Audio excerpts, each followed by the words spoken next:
18 million won by IBC. Now, those were meant to be board piles. But eventually, we changed to concrete piles. Yes, okay, correct.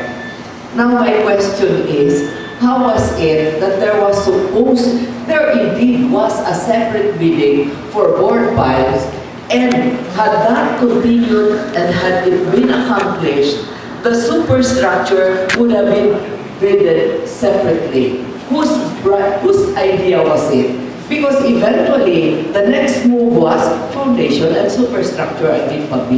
What happened? Okay. Yung board pile works, kung gagamitan yun ng board pile, highly specialized po yun.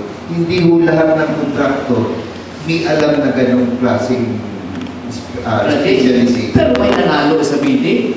That means he was competent enough. The only reason he backed out was may escalation ng pricing.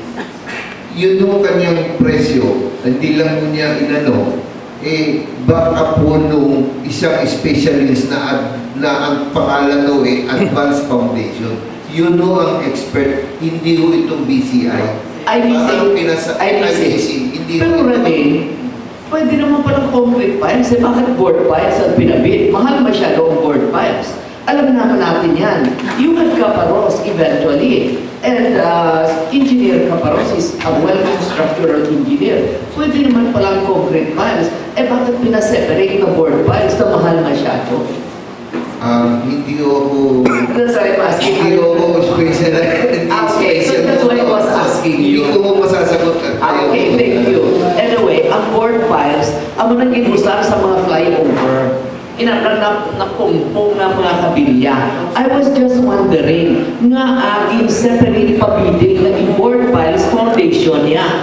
Kag eventually, na-award na, nag-atras sa kontraktor, gilain na ang naipaseparate mo mabid ang imo foundation, tapos kung nagdaong kuya kang na yun, mapabid naman sa dako-dako structure na natutong sa foundation.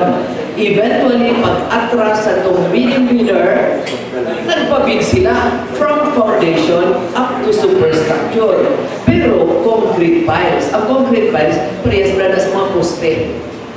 Pero, well, Randy is not confident. Thank you. Ara siya, Silinggo, or are you already here? Di siya, Ara siya. That's why I pursued the question.